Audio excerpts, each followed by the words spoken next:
So President Donald Trump has been diagnosed with the vein disorder, the White House just revealed.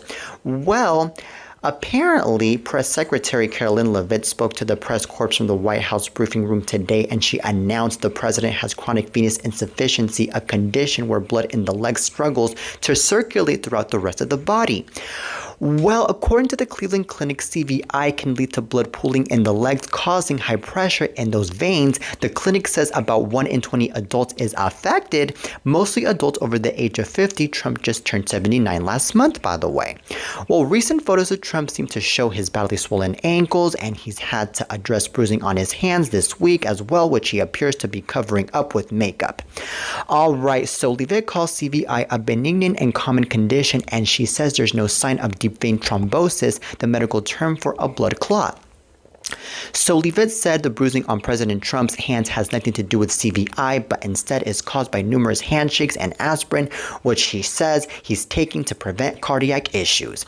Okay, so the president is a very busy guy, as we all know, hitting up the FIFA Club World Cup final on Sunday, and we'll have to wait and see if he needs to cut back on his schedule because of this new diagnosis. So this is really insane that President Donald Trump just got diagnosed with this disorder, but I am not surprised that he got diagnosed with this disorder, because this whole entire time I knew that there was something wrong with this man, because I have noticed that this man hasn't been walking well, and that he's been tumbling a lot, and that he's been looking a little Confucius here and there.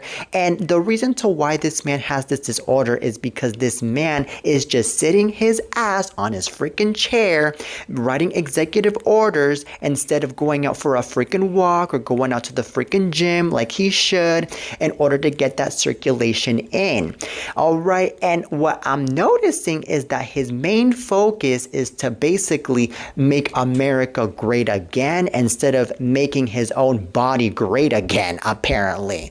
Okay, and also, what does Karoline Leavitt know about this diagnosis anyways? She's not a doctor, she's not a nurse.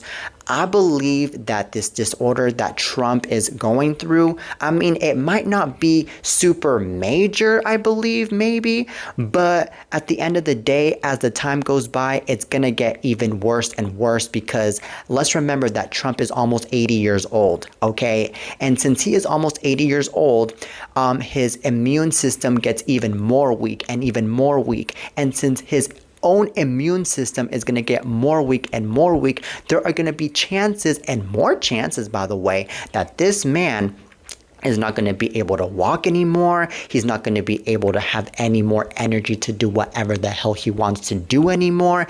And then God